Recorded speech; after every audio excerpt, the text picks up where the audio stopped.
This video starts from the back seat of an M3 Touring. A bit odd, I know, I get that, but I'm looking at quite possibly one of the most spectacular angles of this car. Let me open the back door and you'll soon see why. Now, if you had parted with about £200,000 for your supercar, and that was the seat that you were presented with, you would have been over the moon. Never mind getting it in an estate car. However, we're not exactly talking about a regular estate car. Guys, let me introduce my new favourite car ever. Okay, it might not be the most focused sports car, but it's not a sports car. It's a 3 Series estate, and literally, I can't think of anything that it does that it doesn't excel in. It handles so well, it feels like you could actually take it on a track day, and it wouldn't be a mess. Need to test that. I think so. Yep. Maybe not with this particular one because it's for sale, but if one of us maybe happen to own one at some point in the future, it'd be nice to see if it actually does the job. What do you think a CS is going to be like? So that has ran through my head because I was on a great drive with it the weekend, and I did genuinely think, how can this be improved? Because it turns in incredibly well. I mean, it's got a 275 section front tyre on it. So, not exactly. I mean, the Boxster I've got has got a 275 rear tyre on it. Yeah. Just to give you a perspective of how fat a front tyre it is. But the steering still has a nice bit of delicacy to it, which is unusual considering it's shod with such a fat tyre. It rides incredibly. There's no second bounce in it. It doesn't feel like it's trying to manage the mass of the car. The brakes, by the time you put them into sport, because yes, you can not only adjust the suspension, the steering, the gearbox, and the engine itself, you can actually adjust the brake pedal if you want it to have a comfort pedal or a sport pedal. So once you put it into sport, the pedal is nice because in comfort I thought it was a bit soggy. Seating position is amazing. Those seats just make every event feel like every journey feel like an absolute event. And I thought, how could you improve on this? And the thing is, the CS is £25,000 more than a standard M3. If you get a roll cage in it. I know. And you get a rear seat delete. I know. Oh. Anyway, guys, as you can probably tell, blown away by this. I love the orange one as well. But I've had more seat time in this car on my own to enjoy it. And it's everything I've asked it to do. It has literally blown me away. Even sounds good. So this new S58 that replaced the old S55 now sounds great from the inside, from the outside. And I know Spencer puts fake engine noise. I don't mind the fake engine noise, it's the fake pop and burbling. But you can, genuinely, see when you're in the car and you're bashing along, you can't tell. But why put it there? You don't need it. I don't know, you maybe need to ask the guys in the comments. So why do you think that BMW have had to synthesise some, I know, and you guys can tell me in the comments, I'm going to say, because they're not allowed to do it through the exhaust, because people complain about everything these days, including loud cars. So what they've had to do is they've had to synthesise in through the speakers so that the driver of the car gets the sensation of popping and banging on the overrun, but it's not actually happening on the outside. Just no. If you want it, have it. No, we all want it, but we can't have it because of government legislation and everything. I mean, look at some of the older RS3s, even the Boxster I've got. It is ridiculous how loud it is. We all do, but pedestrians don't. So anyway, before we get waylaid on that, this video is sponsored by WeWon'tBuyAnyCar.com, but if you have something like this to sell, we would love to hear from you, and there's a little link up here, and get in touch and we'll get that car valued up for you. Now, before we start spending the rest of people's evenings or afternoons or mornings or whatever talking about all the things that we love about the M3, let's talk about this actual M3. Yep. Because at the end of the day, it's a sales video and we need to let people see what kind of condition it's in. We will show all the little marks, chips. There isn't any dings on it, but there's a few little marks. It's black, it's been used as a family car. I bought it off my friend's wife, well, I brought off my friend and it was his wife's car. So it's been doing the family duties for the last couple of years. So I'd like to say that it's not been raced and rallied. And the fact that the brake discs themselves after 10,000 miles still look like new gives you a wee indication of what sort of use the car had. However, little stones, chips and things like that are unavoidable, especially on a black car. Yep. And if they are going to put you off buying the car, you're better off finding out now, rather than spending 2 hours to come and see us to then say, there's a stone chip, I don't want to buy it, you know. So anyway, on that bombshell, it's not Top Gear. On that note, Spencer, could you bring the camera over and show the nice people the stone chips? So we've got one here, one there, one there, one there, and another one up here, and then there's 2 small ones up here and one tiny one here. As you can see, it's all detailed. Every car in here gets a 1, 2 or a 3 stage detail, depending on how heavy we need to go with the machine. And that leaves us this lovely swirl-free paint finish. Shameless plug, if you ceramic coat it hides the stone chips is better, because the more reflection you get outside, the less you're going to see them. And we can ceramic coat this car for £499, including VAT. Yep. Moving down to the bumper, a couple of wee tiny road rash, I wouldn't even say it's stone chips. A couple here, light lenses are nice and clean, and those laser lights are like black magic. See when you're driving down the road and you're turning and it's doing all, it's like somebody's putting a big finger in front of the lenses. You can literally drive up behind people with main beam on, and well, I didn't have any like obscenities out the window, so I can only assume that it works. Yeah, this is, so a couple of wee road rashy marks here, and that's pretty much it. This has the large carbon pack on the outside, so around the bottom of a standard M3 it's gloss black, then you get the carbon pack which replaces it with carbon obviously, and then you get this which is more flared out on the wheel, on the arch extensions, and then you've also got your little dive planes, which I'm not a fan of, being honest, but it's the only thing, and then you've got all this in here, and even in here is carbon, and this guy here is for your radar cruise, which again is another option, part of the Tech Pack Pro. Personally, I would do without that. Do without this? Yeah. Does that set your OCD off because there's only one? Yeah, because the girls look mad, so it's yeah. I don't know, I think it looks kind of functional. Plus, radar cruise is brilliant. See, once you've been... Oh, no, no. That's a different conversation. See, yeah, once you've been used to radar cruise, normal cruise feels unsafe. That's it, end of story. Yeah. See if I want to do 75 or 72, I want to do 72, not I know, but right, you're right, that is a conversation. What do you guys think? Cruise, radar cruise or normal cruise? Normal cruise. Check those brake discs on a hyper... So this is a 2-ton car with 500 horsepower, 10,000 miles. You would like to have thought there would have been a little bit of a groove or maybe a slight discoloration, but the discs still literally look like new. The calipers are available in red, black and blue. Who specs a black caliper on something like this, really? Black calipers have their place, yes, but the blue's now obsolete, the red just goes with everything, because we see a Portimao with a blue caliper with 2 different colours. Yeah, no, it almost looks like you've tried to make your calipers match the bodywork, Aye. and that doesn't work. So, nice big red calipers, I can confirm the brakes work very well. 275 section front tyre, no wonder she turns in like a champ. That was the same size of tyre I used to get in the back of an E46 M3. And it's the same size of the tyre on the back of my Boxster. That's how well shod she is on the front. Carbon mirror caps.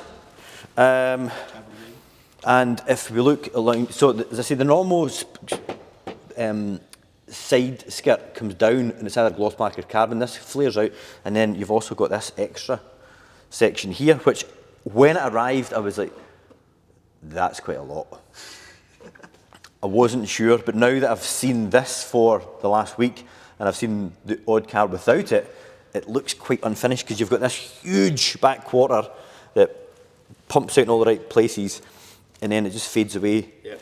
And then this complements this and that.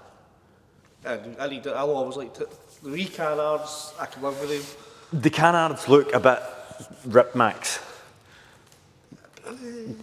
They kind of do, but they can't take them off because they're part of the kit. Yep. So this has definitely grown on me. And when I was putting the car on Auto Trader and having a wee look to see what the competition was, I can't find another one with this kit on. So it certainly seems to be, I think it would be quite an expensive option. We'll need to look that up actually, Spencer. So let's have a look at the inside. And we'll spend the next 15 minutes talking about the seats. No, we won't. I'm only kidding. So we've got the extended leather, guys. So leather on the door caps, not just plastic. Spencer, what's the buttons again? Electroplated. And they're cold because they're metal. Even the wee bit with this, the memory seat would go has been done. Ah, right, okay, so that's normally just plastic. Yep. The seats adjust in so many different ways and you can get them so far, you can get them so low. I can't think of anybody that can't get comfortable in this. It's just Once you're in, it's perfect. Yeah, it takes a bit, there's a bit of technique getting in and out, that I have to admit, but once you're in, you just don't want to go back out again. The leather's also extended onto the dashboard and onto the side of the transmission tunnel as well. Yep. So we'll have a look in the back. Oh, before we open it, there's a little scrape in the back door. And it's been machine polished, guys, so that won't come out. We might be able to touch it in, but it'll just look like Just leave. just leave it. So if we have a wee look over the back bench. All right, and we'll take another 5 minutes to look at the back of the seats again. I'm only kidding, we won't. So the roof, if you have a little look at that, Spencer, so the roof is gloss black. Yes. Which we're kind of split with this. Just Why is it not just sapphire like the rest of the car? You can see if you any cameras from here, you see this bit and that bit. No, look at the dust already. Yeah, the joys of a black car. Yes. So moving around the back, we have quite possibly the best exhaust pipe girth to arse width ratio. That's a new measurement. Yep, that really is. That's a new terminology. That is a new terminology, yeah. So so you take the width of the car and divide it by the diameter of the, I'm not joking. But let's put slash cut, shadow chrome, surrounded in carbon fibre, just the right size, and they're also properly connected to the back box. Yeah, because fake. who hates fake exhaust tips? Those things out there. Even the Alpina has got 2 exhausts at either side, and then when you look through, there's 1 pipe. I was like totally disappointed with that. It's an Alpina, they're supposed to be renowned for their engineering greatness, and then they put plastic, fake exhaust tips in the back bumper. At least it won't tarnish. They don't get dirty. So these bad boys are real. Just like the rest of the car. Oh, bit of polish left on there. Reverse camera, parking sensors. Now this also does the cool thing that when you reverse up, your reverse camera seems to float up here. Yeah. Part of the M Sport Technical Pro, no, is it the Park Plus or?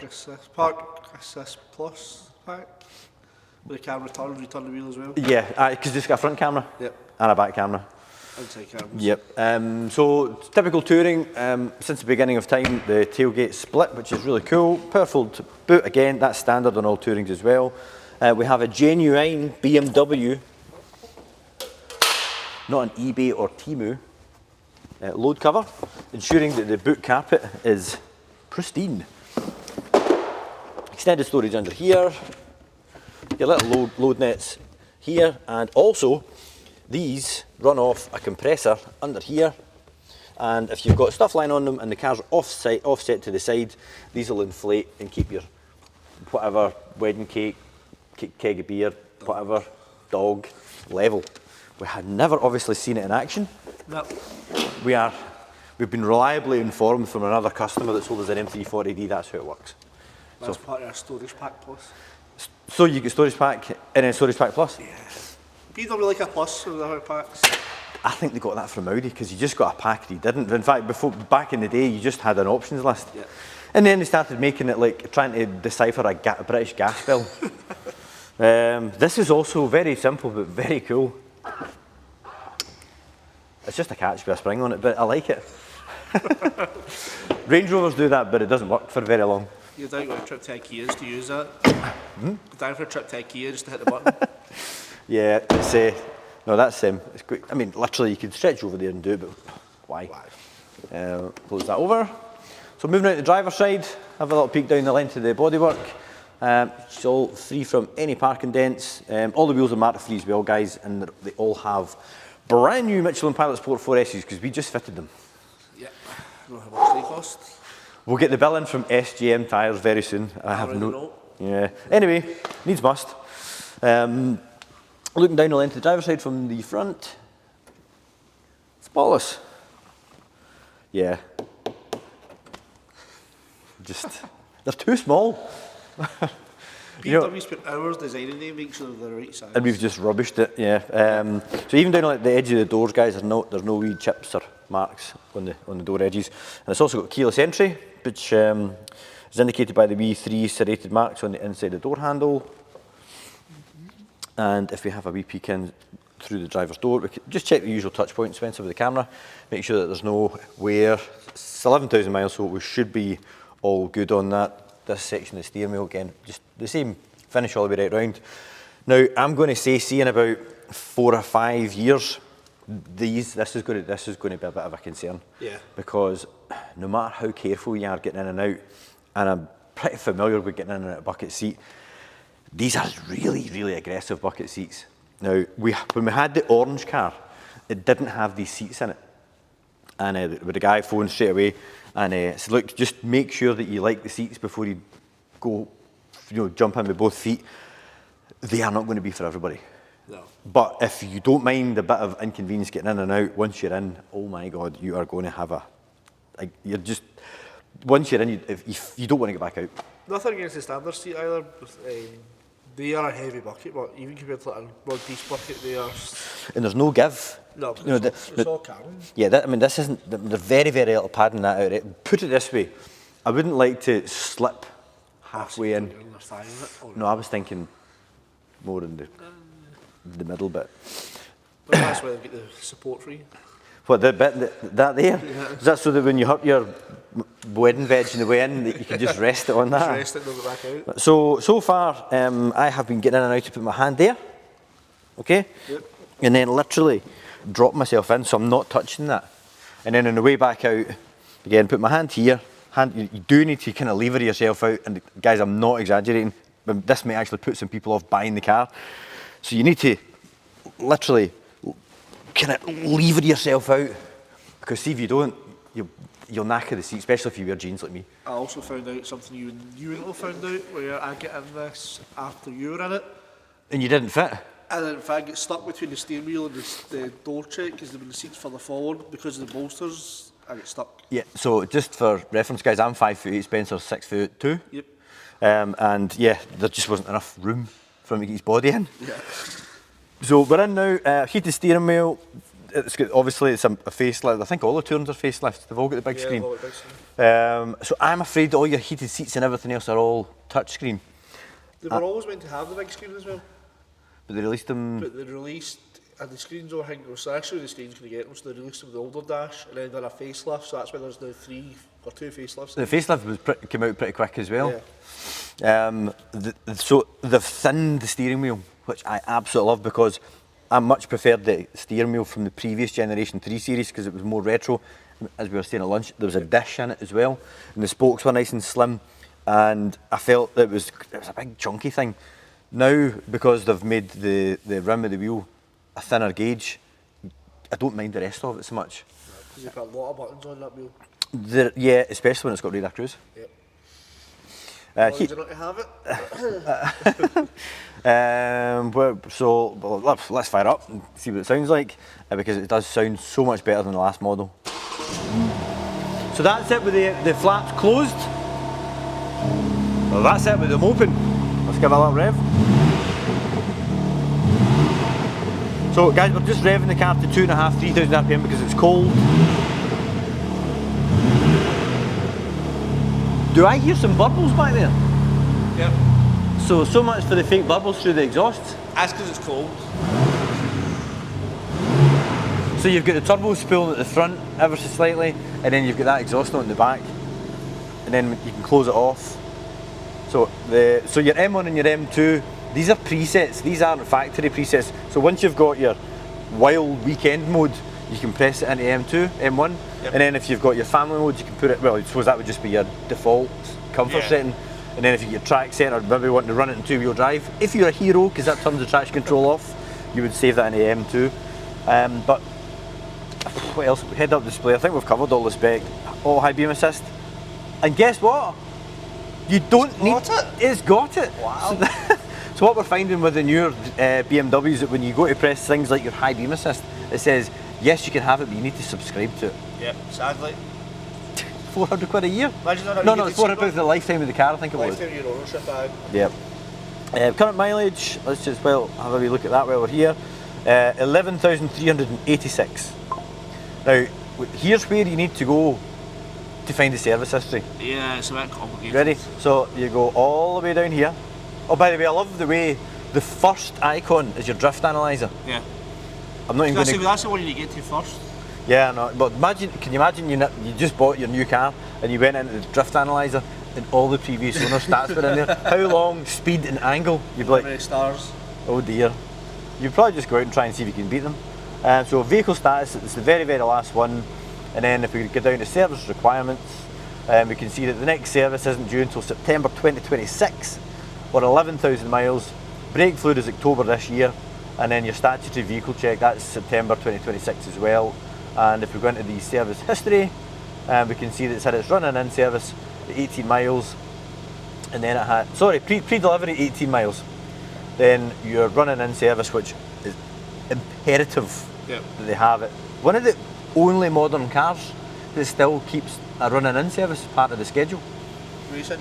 Yep, right. Well, they come from the factory with mineral oil to help the engine bed in, and then that needs to come out, and then obviously the full synthetic is in. And then the last service was done in September 2024 at 8,982 miles. So let's have a little look under the bonnet, which, guys, this is about the only part of the car I think is completely underwhelming.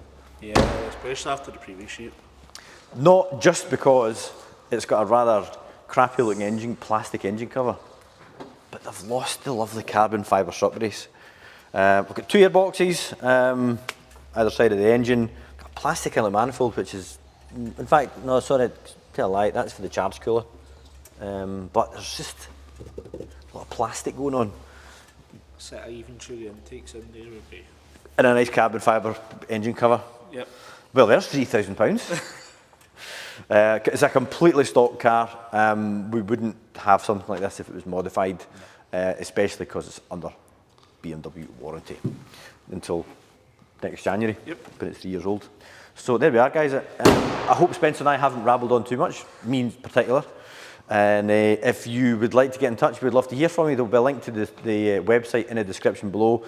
And if you've got any comments on this lovely car, you'd just like to, chip in with the conversation, drop it in the comments below. I'm always on the comments every morning. And as you are looking at an M3 on YouTube, I will take you back to an E46 M3 review that I've done just up here. And please do keep in touch by subscribing, that way you'll not miss any more of these stock updates or car reviews when we get the chance. And you can do that by clicking the James Glen logo over here. I'll see you in the next one. Thanks.